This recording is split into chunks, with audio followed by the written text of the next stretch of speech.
ٹھیک ہے جسم سلامت رہے گا سر. صحابہ کرام کے تو مسئلہ ہوا ہے مرنے کے بعد, کافروں نے کیا ہے, ان کے جسم نہیں سلامت رہے, ان سے بڑا کون عاشق رسول تھا. تو یہ نعتوں میں ضرور ہے, جیسے آپ کو نور جہاں کے ملی ترانوں کے ذریعے کئی غلط چیزیں سکھا دی گئی ہیں, اس طریقے سے نعتوں کے ذریعے بھی کئی غلط باتیں آپ کو. وہ کون سی نعت ہے؟ محمد کے غلاموں کا کفن میلا نہیں ہوتا. اچھا لوگوں کہتے ہیں یار, وہ کہتے ہیں نہیں پھر یہ نعت کیوں ہے؟ وہ نعت مولوی نے لکھی ہے, مولانا شریف نے. حدیث میں یہ کہاں ذکر ہے؟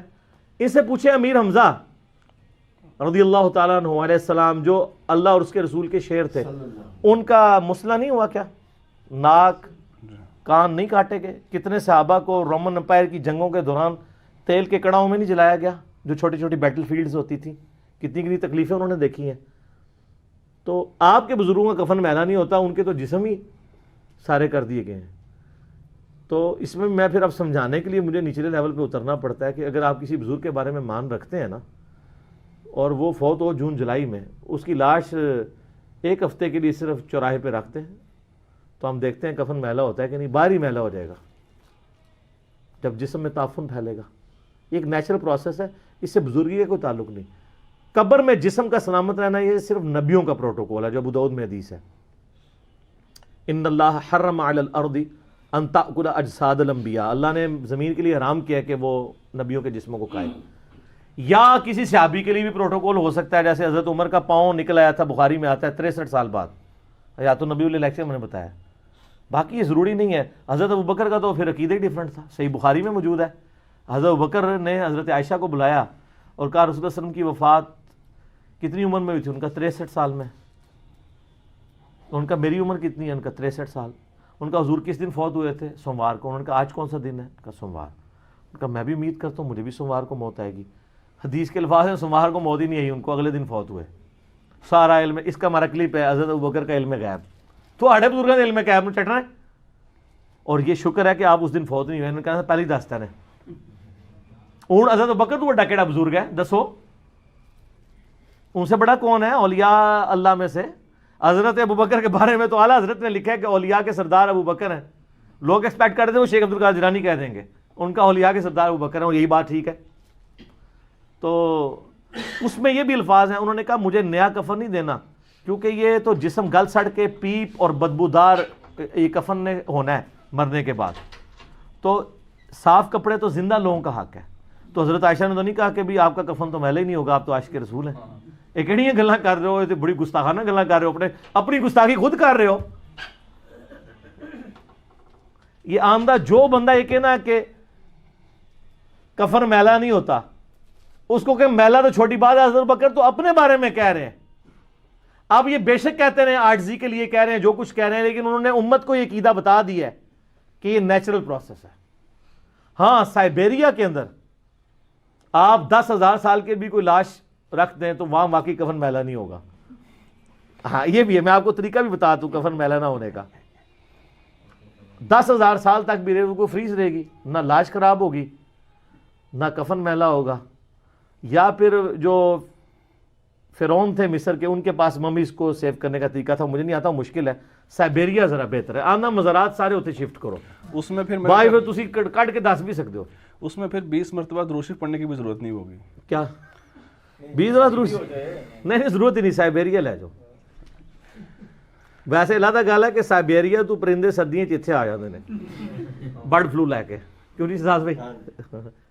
اچھا یہ سر یہ پرندے نے ہائے ہائے ہائے, یہ کہتے ہیں بزرگ بہت کام کرتے ہیں, بزرگ اڑ لیندے ہیں.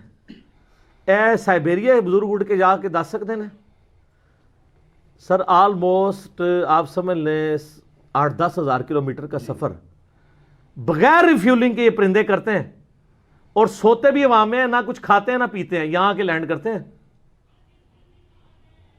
یہ تو بوئنگ 747 کو بھی ریفیولنگ کی ضرورت ہوتی ہے. اور آپ اگر پر ان کے ہاتھ میں نے وہ پرندوں کے شکار یہاں ایک بندہ وہ لے کے آیا نا, وہ والا پرندہ سرخاب, وہ میں نے پرندہ مونو کہتے ہیں جی دیکھیں علی بھائی یہ وہ پر ہیں, کوئی بوئنگ کوئی ایئر بس اس پر کا مقابلہ نہیں کرتی. ٹھیک ہے جی, سوتا بھی ہے ادھر پہنچ جاتا ہے. یہ جناب میرے اللہ نے بنائے, اور اینا جا سر ہے جہاں سارا نیویگیشن سسٹم ہے, واپس جا کے اسی جگہ تے بہن نے جتنے جتنے انہوں نے اپنے ਘੌਂਸਲੇ ਔਰ ਅੰਡੇ ਦਿੱਤੇ ਹੁੰਦੇ ਨੇ, ਠੀਕ ਹੈ। ਇਹ ਜਨਾਬ ਅੱਲਾ ਦੀ ਮਖਲੂਕ ਹੈ। ਇਹ ਤੇ ਕਹਿੰਦੇ ਨੇ ਬਜ਼ੁਰਗ, ਮੈਂ ਕਹਿੰਦਾ ਅੱਲਾਹ ਤਾਲਾ ਨੇ ਜਿਹੜੇ ਪਰਿੰਦੇ ਬਣਾਏ ਨੇ ਉਹਨਾਂ ਦੇ ਬਰਾਬਰ نہیں کوئی ہو سکتا۔ اچھا یہ ساری چیزیں بعد میں شروع ہوئی ہیں، صحابہ کرام کے بارے میں آپ کو آلموسٹ زیرو واقعات ملیں گے، حالانکہ ادھر زیادہ ملنے چاہیے تھے، وہ زیادہ حقدار تھے کہ ان کو آئے دن زیارتیں ہوئی بھی ہوتی، آئے دن وہ واقعات۔ تو میں اس کو اسی پہ کنکلوڈ کرتا ہوں جو میں ایک اکثر بتاتا ہوں کہ صحیح مسلم میں حدیث ہے، بنو سلمہ نے ارادہ کیا کہ مسجد نبوی کے قریب شفٹ ہو جائیں۔ نبی الاسلام نے ان کو دیکھا تو آپ فرمایا کیوں؟ ان کا یا رسول اللہ اتنی دور سے چل کے آتے ہیں، جماعت کا مسئلہ ہوتا ہے، تو ہم نے کہا ہم شفٹ ہی ادھر ہو جاتے ہیں۔ آپ فرمایا جتنے قدم چل کے آتے ہو تمہیں ہر قدم پہ نیکیاں ملتی ہیں۔ تو انہوں نے مدینہ شریف میں مسجد نبوی کے قریب شفٹ ہونے کا ارادہ ترک کر کے واپس اپنے گاؤں میں چلے گئے، اتنے قدم چل کے آئیں گے۔ تو میں اس پہ ایک معصومانہ سوال کرتا ہوں، آپ تو بزرگوں کے بارے میں کلیم کرتے ہیں وہ اڑ کے پہنچ جاتے ہیں، تو نبی الاسلام صحابہ کو کہتے ہیں یار اولیاء اللہ تو تمہارے قدموں کی خاک ہیں، بلکہ وہ جو ایک اور انہوں نے بنایا ہوا ہے کہ اگر کسی فلاں شخص کی گھوڑے کی سم سے خاک اڑے اور وہ جا کے ادھر جناب ناک میں کسی گھوڑے کی بیٹھے اور اس سے بھی زیادہ ایک جو ہے صحابی افضل ہے، تو یہ صحابہ تو جو ہے اتنے افضل ہے، تو آپ کے اولیاء اللہ بغیر بوئنگ 747 کے، بغیر اونٹ کے، بغیر گھوڑوں کے ایک نماز پڑھتے ہیں مسجد نبوی میں، دوسری پڑھتے ہیں بیت اللہ میں، تیسری پڑھتے ہیں بیت المقدس میں جا کے، ٹھیک ہے جی، اور چوتھی جو ہے وہ واپس آ کے جہلم شریف پڑھتے ہیں یا لاہور شریف پڑھتے ہیں یا کراچی شریف یا اجمیر شریف یا بغداد شریف۔ تو صحابہ کرام کو تو دماغ میں نہیں تھا کوئی بندہ اڑ سکتا ہے، تو ورنہ کوئی ایسی بات ہونی چاہیے تھی نا، کیونکہ اس زمانے میں لوگ اڑا نہیں کرتے تھے۔ یہ ایوولوشن شاید ہو گئی ہے کہ اب لوگ اڑنا شروع ہے۔ ایوولوشن بھی یہ ہے کہ اگر پہلے اڑتا تھا تو اس کے پر آہستہ آہستہ ختم ہوا ہے۔ ایوولوشن یہ تو ڈارون بھی نہیں منتا کہ کتے پر نہیں سن تو ہوں اگنے شروع ہو گئے ہیں، یہ وہ ایوولوشن ہے جی ڈارون بھی نہیں منتا، ٹھیک ہے۔ وہ کہتے ہیں پرندے سن تھلے آئے تو اینج ہویا تو یہ جڑی یعنی صوفیاں دی اور مولویاں دی ایوولوشن ہے تو بڑی ڈاڈی ہے۔ تو اس زمانے میں یہ کوئی باتیں نہیں ہوا کرتی تھی، اسی لیے مذاق بنا ہوا ہے اور اس لیے دنیا جھوم جھوم کے کہہ رہی ہے کیا نام ہے بابی، نام ہے بابی، میں ہوں مسلم علمی کتابی، ٹھیک ہوگا جی۔